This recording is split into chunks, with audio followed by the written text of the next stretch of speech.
Bom, esse módulo é importante porque não basta a gente projetar reatores WASB, por exemplo, se a gente não der adequadamente uma partida ao sistema ora implantado, nem operá-lo corretamente. Ou que tipo de medidas de controle operacional são extremamente importantes para a gente verificar o comportamento do sistema e entender determinados fenômenos que estão por acarretar em uma perda de eficiência, por exemplo, de remoção de matéria orgânica, ou uma determinada produção de metano, de biogás que está muito abaixo daquela que a gente imaginou, ou muitas vezes que está superior àquela que a gente imaginou, ou o sistema não está conseguindo manter o pH dentro de uma determinada faixa que eu estava esperando, ou está perdendo muito sólido com o efluente, ou seja, esse controle operacional é exatamente aquele conjunto de análises, de entendimento do teu sistema de tratamento que vão te dar uma informação sobre o atual estágio do teu sistema de tratamento de esgotos. Né? Se, por exemplo, o teu sistema está sendo submetido a uma sobrecarga orgânica ou hidráulica, e que impactos na qualidade do efluente e na operação do reator WASB, por exemplo, você está tendo, né, em termos de efeito a eventuais cargas, por exemplo, orgânicas, hidráulicas, presença de substâncias tóxicas, chegada, por exemplo, de elevadas contribuições de infiltração ou efluentes industriais que acabam por serem lançados clandestinamente na rede coletora, ou se de repente você está tendo alguma falha no tratamento preliminar de esgotos, e aí está chegando ao reator WASB, por exemplo, sólidos grosseiros, areia, que tem impactos, elevadas concentrações de óleos e gorduras, que tem impacto, obviamente, na performance do sistema e também na estabilidade operacional. Né? Bom, dito isso, o objetivo principal, né, do sistema de tratamento, obviamente, que é o atingimento de moderadas a boas eficiências de remoção de matéria orgânica, expressa em termos de DQO, por exemplo, ou de DBO, mas, como já falamos, a DQO é o parâmetro que utilizamos para a questão dos balanços de massa, né?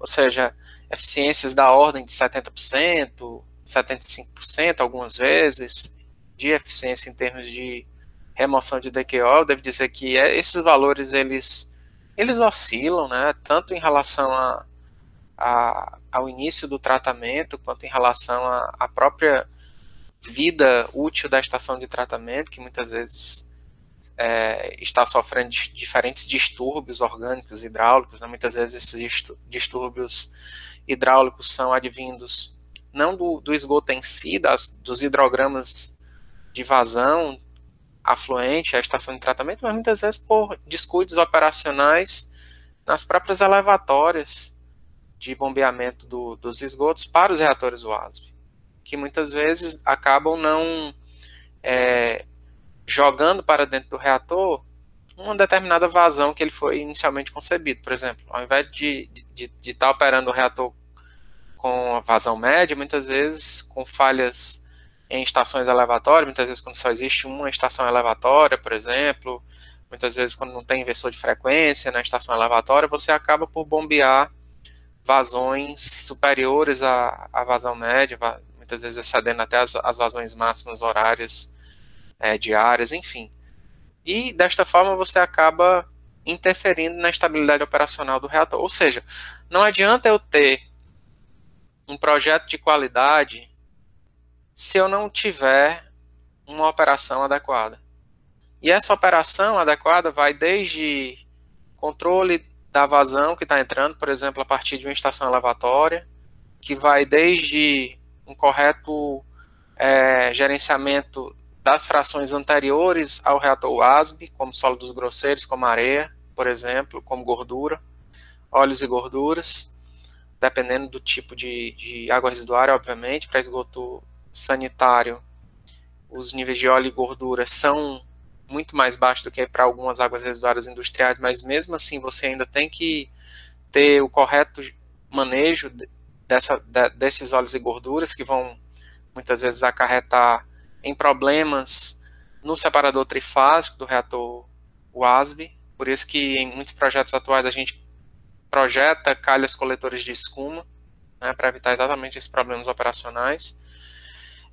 E temos também, muitas vezes, o controle dentro do próprio reator, né? Por exemplo, temperatura, por exemplo, pH, para saber se está adequado, se não está tendo um aumento da concentração de ácidos graxos voláteis, que são os AGVs que nós chamamos, acetato, propionato, butirato. E muitas vezes quando a gente avalia a AGV, a gente tem que saber qual AGV está se acumulando, por exemplo, no processo, porque dependendo do tipo de AGV que está se acumulando, você pode ter um indicativo de que estágio da digestão anaeróbica está sofrendo algum tipo de influência, por exemplo, de problemas de toxicidade. Né? Se de repente você está tendo algum problema nas relações sintróficas ali, que a gente já comentou, entre bactérias oxidadoras de propionato e as arqueas metanogênicas, né, que vão consumir o acetato, por exemplo, o hidrogênio. Enfim, dependendo do tipo de resultado analítico, né, você tem um determinado problema que possa estar acontecendo no teu reator WASB, por exemplo. Por exemplo, se está tendo perda de sólidos em suspensão como efluente, em concentrações muito acima daquelas que se imaginou inicialmente, isso pode ser um indicativo de problemas de sobrecargas hidráulicas, né? Advindos, por exemplo, de uma falta de inversor de frequência em uma estação elevatória, de uma falta de uma bomba, né, por exemplo, 2 ativos mais uma reserva, que normalmente é a prática, né, sugerida aí na NBR 12209, para exatamente se trabalhar no controle da vazão afluente ao reator WASB nos diferentes períodos ali de vida útil da estação de tratamento, ou seja, não só no início de plano, mas também no meio e no final de plano, de maneira a você propiciar ao reator WASB uma vazão, por exemplo, adequada, um controle da sobrecarga hidráulica, sobrecarga orgânica, né? Para você, de uma certa forma, manter as eficiências médias e também essas flutuações nos teus valores de eficiência ou de atingimento, muitas vezes, de um determinado limite de reuso ou de descarte em águas superficiais, né? Padrão de lançamento, que é o que a gente chama de confiabilidade da estação, né? Por exemplo, eu posso ter uma estação extremamente eficiente e com baixa confiabilidade, quando você tem grandes flutuações do atingimento de um valor limite, ou muitas vezes você pode ter uma estação de baixa eficiência, mas ela produzindo ali efluentes com um desvio padrão muito baixo, né? Então, são coisas que devem ser tratadas conjuntamente, né? Ou seja, a gestão da estação de tratamento é extremamente importante de se ter dados quantitativos de vazão, de flutuações diárias, horárias, dados de produção de resíduos grosseiros, sólidos grosseiros, material gradeado, material desarenado, né, escuma retirada eventualmente dos reatores WASB, quando você tem dispositivos projetados para isso. Caso contrário, essa escuma acaba por se acumular no separador trifásico, ou muitas vezes está saindo como efluente, diminuindo, consequentemente, a eficiência de remoção global da estação de tratamento. Né? E isso pode também resultar, muitas vezes, em perda de receita. Imagine que você está vislumbrando o reaproveitamento energético do biogás. Né? Ou seja, você tem ali uma determinada vazão diária de produção de metano que vai resultar em uma determinada produção em quilowatt-hora de energia elétrica. Se você tem uma perda de geração de metano e de biogás, né, consequentemente, você vai ter uma perda de receita eventual desse reaproveitamento do biogás, né, na forma de energia elétrica. Né. Então, tudo isso diz respeito, gente, a essa parte de partida e operação de reatores WASB. Tá? É importante, dentro dessa partida, primeiro, que a gente tenha uma biomassa, uma manta de lodo de elevada atividade microbiana. Né? Ou seja, você ter ali um micro-organismo, um consórcio microbiano, uma cultura mista, que possua uma elevada atividade metanogênica. Ou seja, essa capacidade de transformação ali da matéria orgânica, por exemplo, material fecal, matéria orgânica dissolvida, finamente particulada, advindo aí de várias outras contribuições não fecais, né? Em metano. Né?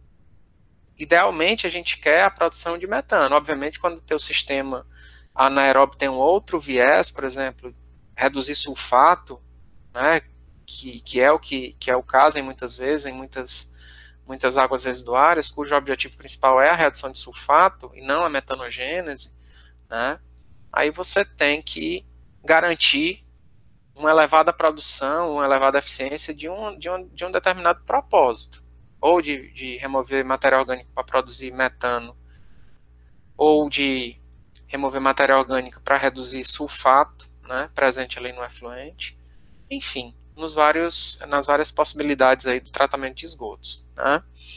Bom, e aí, imagina, eu projetei ali os meus módulos, já defini que vai ser em concreto ou em fibra de vidro, defini como vai ser a questão da zona de oxidação, das paredes ali principais, do meu sistema de separação trifásica, defletor de gás, enfim, né, minhas tubulações ali de distribuição do afluente, de amostragem de lodo, de retirada de lodo, os meus defletores, enfim, todas essas partes aí do reator, projetei direitinho. Minha calha coletora de biogás, tubulação de retirada do biogás. Aí vamos imaginar que eu já estou em vias de iniciar ali o meu tratamento. Antes de eu promover a partida em si, eu tenho que garantir que a minha estação está estanque, né, sob o ponto de vista hidráulico, né? Inicialmente, eu tenho que utilizar ali, por exemplo, água, né? Pega ali, mando água, pego um caminhão, esses caminhões pipa, encho ali o poço de sucção, por exemplo, e aí vou bombeando água para detectar previamente, por exemplo, se eu estou usando fibra, se tem alguma trinca na fibra, se tem vazamento, se o meu perfil hidráulico ali vai condizer com o que eu imaginei, ou seja, se eu tenho que ajustar alguma calha ali no efluente que está desnivelada, de maneira a eu ter uma correta coleta ali do efluente ou do meu compartimento de distribuição, se está tudo direitinho, enfim, toda essa parte hidráulica, né, é importante que eu faça antes de jogar lodo lá dentro, antes de jogar esgoto, né. E aí, depois que eu tenho todo essas respostas, eu vou iniciar o tratamento, né. Só que o tratamento, ele não inicia assim de uma vez, não. Eu tenho que primeiro selecionar uma determinada fonte de micro-organismo, que nós chamamos de inóculo, né? Então, esse inóculo, ele tem que ter algumas características, já falei, né? Idealmente, as mais próximas possíveis daquele novo tratamento, daquela nova água residuária. Né? Ou seja, se eu tenho uma estação que está sendo projetada para o tratamento de esgoto têxtil, se eu tiver um inóculo anaeróbio ali tratando esgoto têxtil com características as mais próximas possíveis daquela nova estação, maravilha, né? Isso é o ideal. Se eu tenho uma estação de esgoto sanitário próxima à minha nova estação, maravilha. E essa estação ela pode me fornecer lodo em quantidade suficiente, ali, em boa atividade para aquela nova estação, maravilha. Certo? Eu marco, né, ali uma determinada coleta, vai um caminhão limpa fossa, tradicionalmente, coleta ali aquele lodo e vai jogar esse lodo, esse inóculo, na nova estação. Contudo, tem algumas dicas, né, em relação a essa coleta. Primeiro, que o projetista ele tem que ter uma ideia de onde ele vai jogar esse lodo na nova estação. Se ele vai jogar lá em cima, a partir de janelas colocadas na parte superior do reator WASB, né? Qual é essa altura? Por quê? Porque os caminhões limpa-fossa eles têm um determinado limite de pressurização para chegar a elevadas alturas, os tradicionais.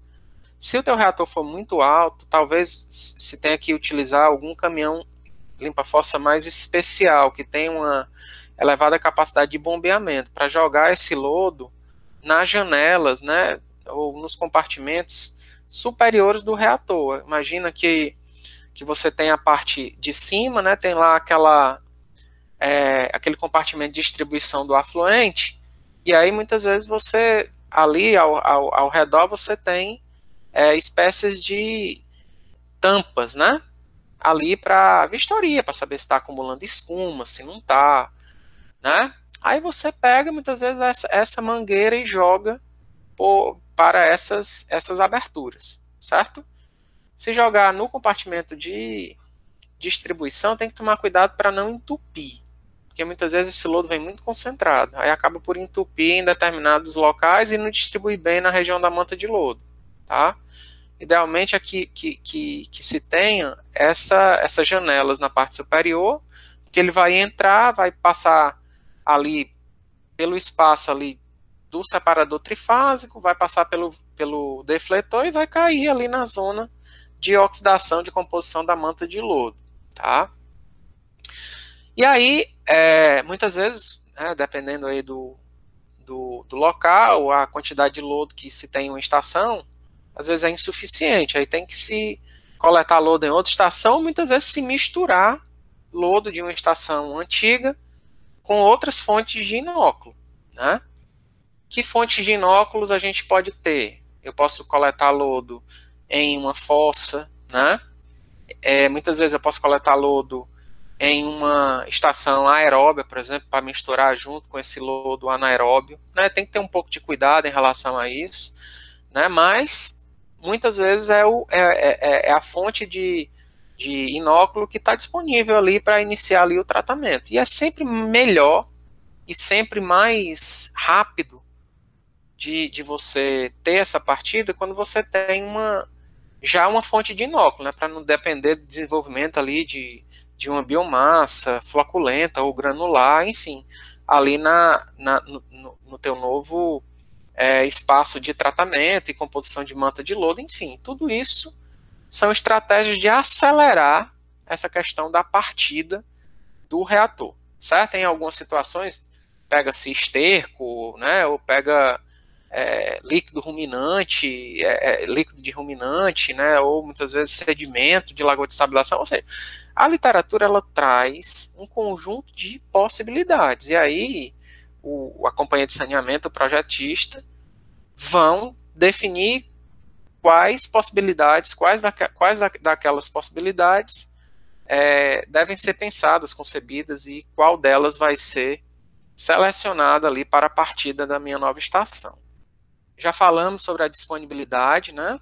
Muitas vezes você compra lodo anaeróbio, por exemplo, na Holanda, dependendo do local e do tipo de água residuária, existe uma comercialização de bons lodos, de bons inóculos, né?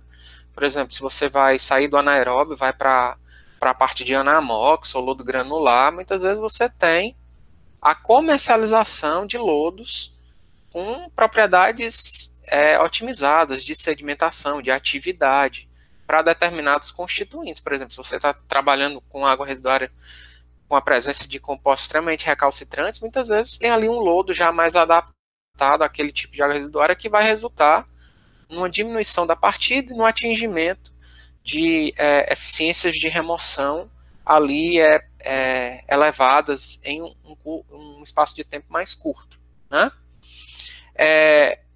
Também custo do transporte desse material, né? Que muitas vezes como já falamos, um componente importante nesse processo de escolha, urgência da partida e da operação, do atingimento dessas eficiências no curto espaço de tempo.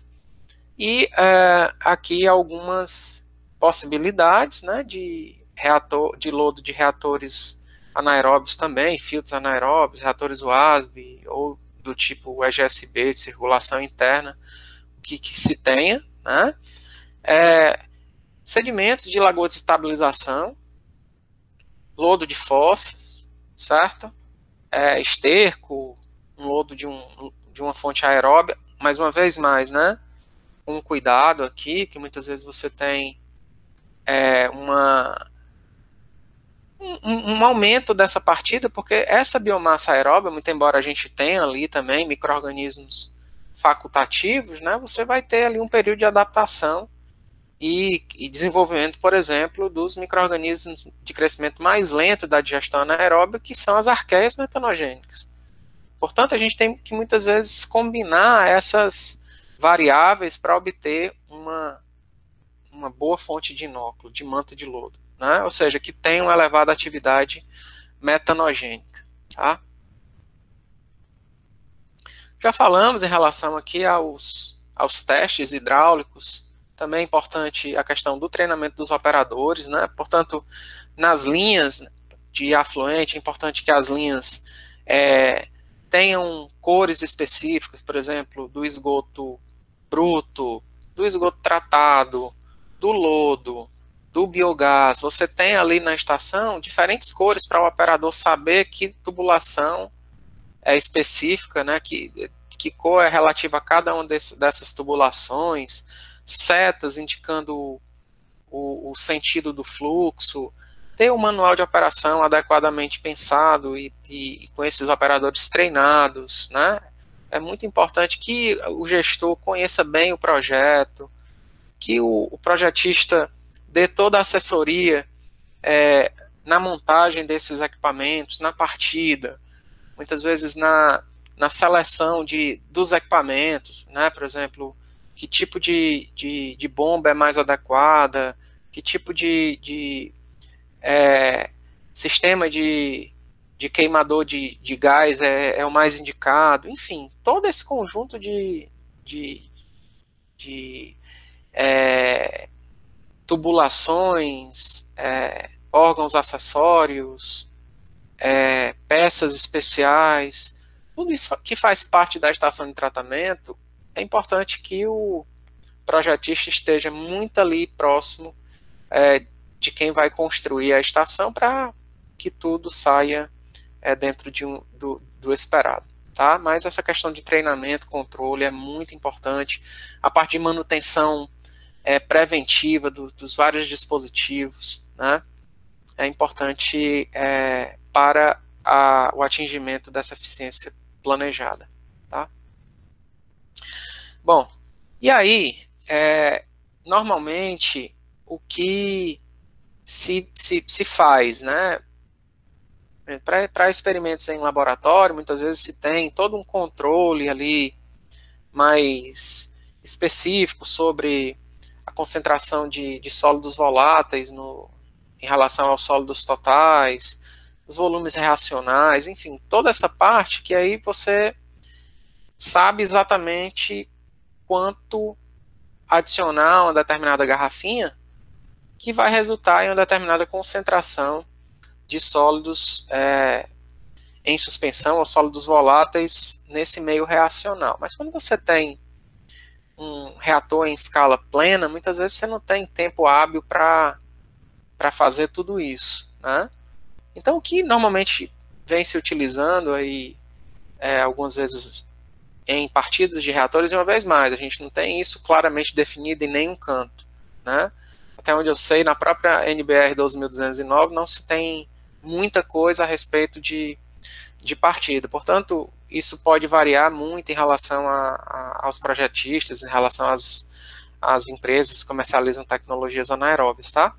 Portanto, eu vou falar um pouco da minha experiência em relação a isso. Bom, a gente tem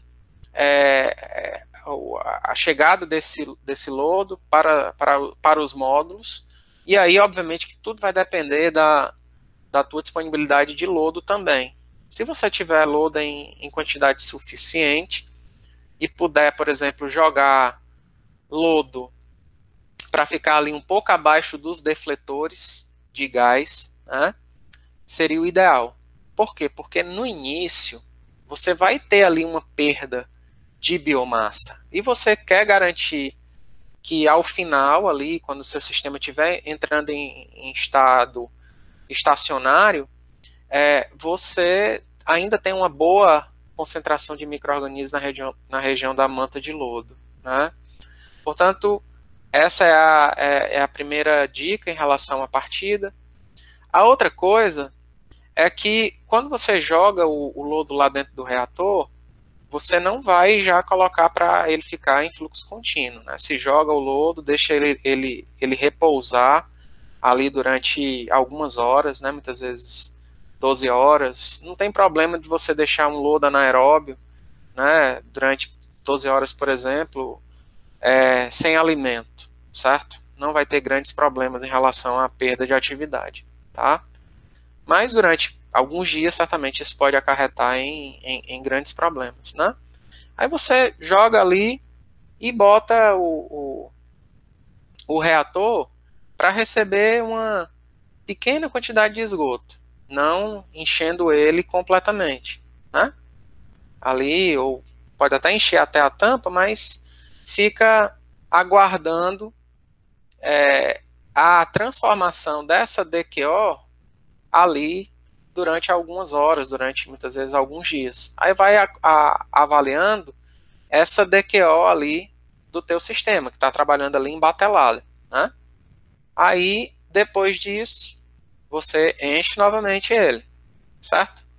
E aí faz a mesma coisa. E aí você vai ver que com o tempo, a tendência é que esse consumo de DQO seja mais rápido, né? E aí, quando você tiver um rápido consumo dessa DQO, você já pode colocar ele ali para funcionar em fluxo contínuo, certo? Inicialmente ali, por exemplo, com metade da vazão, certo? E aí vai avaliando o comportamento e depois trabalha com a vazão média ali de início de plano, né? A vazão realmente que se concebeu, né? Muitas vezes até vazão de final de plano, né? Que normalmente é a vazão que a gente trabalha nos projetos e que muitas vezes a gente no início de plano, obviamente, que a gente não vai ter condição do atingimento pleno, né, dela, certo? Por questões diversas. Bom, então é isso. Vazão, problema maior são elevadas vazões, né? Pequenas vazões podem resultar em uma diminuição da velocidade, né, na região da manta de lodo, mas esse impacto é de menor importância quando comparado a sobrecargas hidráulicas impostas aí, por exemplo, por deficiências nos sistemas de bombeamento, tá? Ausência de inversores de frequência, sobrecargas hidráulicas advindas de vazões aí de pico, né? Então, realmente isso é algo a se considerar, tá? Bom, e aí, gente, se faz esse monitoramento depois, né, em relação às várias coisas não só da qualidade do que está entrando, mas principalmente do que está saindo, né? Então, por exemplo, o que está saindo é igual ao que está dentro do reator, não é verdade? Portanto, a temperatura que eu meço lá fora vai ser a temperatura interna do reator, a concentração de DQO solúvel, DQO total, porque essa diferença vai me dar exatamente uma estimativa, juntamente com a análise de sólidos, né, do que tá perdendo, do que eu estou perdendo de biomassa. Portanto, a tendência é que essa DQO total em relação à DQO solúvel, ela diminua com o tempo, né, à medida em que o sistema está entrando ali em estado estacionário, certo? E uma coisa que é importante também é eu analisar os ácidos graxos voláteis, né, como eu falei, ali que tradicionalmente vem se trabalhando com o método de CAP, que é um método que converte todos os ácidos graxos voláteis, ou seja, propionato, butirato, valerato, enfim, todos esses ácidos, em acetato, né? Então, por exemplo, quando eu tenho muitas vezes uma elevada concentração de acetato, muitas vezes não é de acúmulo do próprio acetato, né, no reator anaeróbio. Muitas vezes é pelo método de determinação, que está convertendo todos os ácidos maiores em acetato. E aí, isso acaba acontecendo porque muitas vezes as companhias de saneamento, as empresas, não dispõem de equipamentos de cromatografia que fazem esse processo de determinação mais precisa, né, que tem a possibilidade de separar esses ácidos graxos voláteis em ácidos do tipo C2, C3, C4, C5, etc. Né? Ou seja, tudo está sendo transformado em C2 em acetato, certo? Bom, uma outra coisa que é importante é em relação à alcalinidade. Né?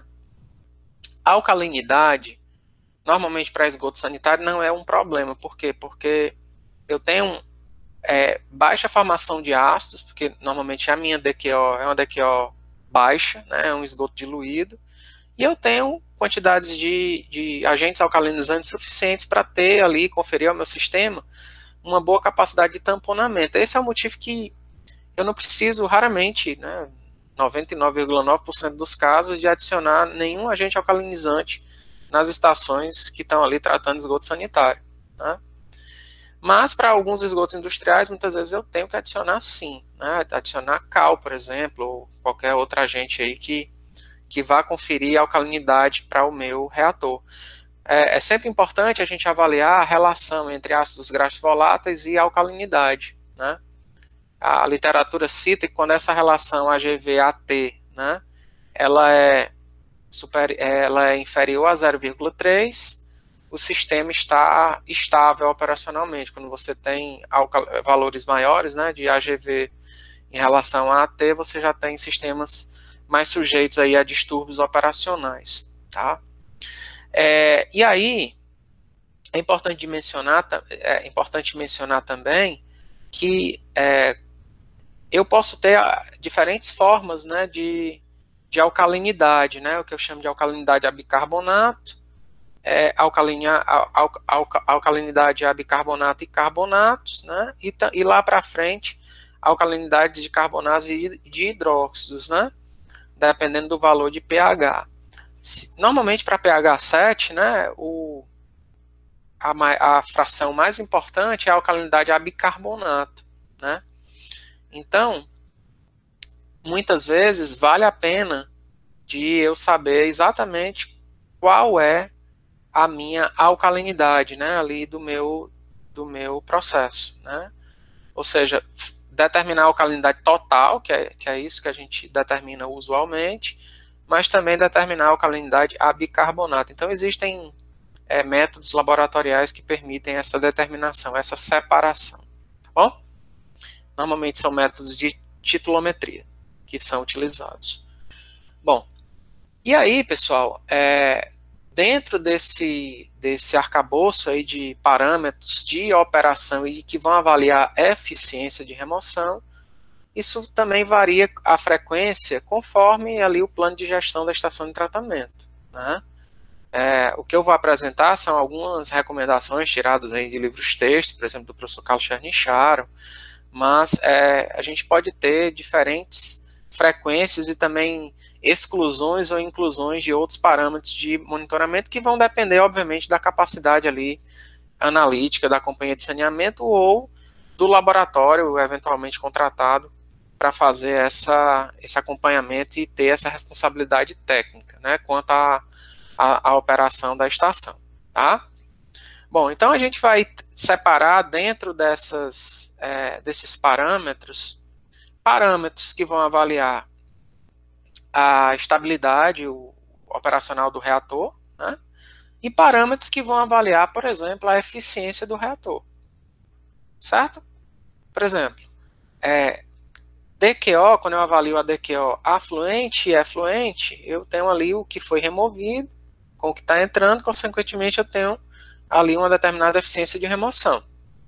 Se eu tenho, por exemplo, pH, não importa muito o pH que está entrando, né? O que importa é que o pH dentro do reator anaeróbio esteja dentro dos valores aceitáveis para o desenvolvimento de toda aquela cadeia de micro-organismos, né, da digestão anaeróbia.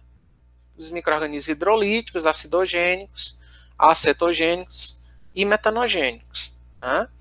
Então, vários parâmetros são para me dar uma ideia de como está a operação e a estabilidade do meu reator UAS, mas que não tem nada a ver com eficiência. E outros vão me permitir a obtenção de valores de eficiência, né? Por exemplo, como DQO. Né? Se eu quiser DBO, por exemplo, se eu quiser sulfato, o que está entrando, o que está saindo, porque são espécies extremamente importantes. Nitrogênio total, né? Sei lá, qualquer coisa que me dê ali uma ideia, ou nitrogênio total que geldal, enfim. Todos esses parâmetros são ali adequados para o tipo de propósito do teu monitoramento, certo? Bom, também eu tenho parâmetros que vão me avaliar tanto a quantidade de biogás, né, o de metano, quanto a qualidade do meu biogás, ou seja, quantos por cento de metano eu estou tendo no meu biogás. Porque tudo isso vai impactar, obviamente, na quantidade ali diária de metano produzida na unidade de tratamento de esgotos, que muitas vezes eu tenho ali um reaproveitamento desse biogás, né? Algumas vezes, ou na maioria das vezes, você não tem nem um queimador de gás nas estações de tratamento, o que é uma pena, né? Como já falamos anteriormente, né? Mas se é uma coisa que a gente gostaria de mencionar é que as estações anaeróbias deveriam dispor de pelo menos um queimador de gás, né? Pode ser que ainda que esse queimador de gás não seja o mais eficiente, né? Porque a gente tem aí já pesquisas demonstrando claramente que o poder de destruição de queimadores, por exemplo, do tipo aberto, são muito menores, né, do que o poder de destruição do metano em queimadores do tipo fechado. Né? Então, deveria-se ter pelo menos um queimador, mesmo que seja o mais baratinho aí, para a gente não ter aquele sentimento de que eu estou tratando anaerobiamente esgoto e estou jogando esse metano na atmosfera, contribuindo aí para os gases de efeito estufa, certo? Bom, e aqui, né, alguns parâmetros que vão avaliar muitas vezes a eficiência, como já falei, né, de matéria orgânica, em termos de DQO, de DBO, em termos de nitrogênio e fósforo aqui, e também a realização de testes que vão me dar indícios da atividade microbiana ali, tanto no início quanto ao longo da operação da estação de tratamento.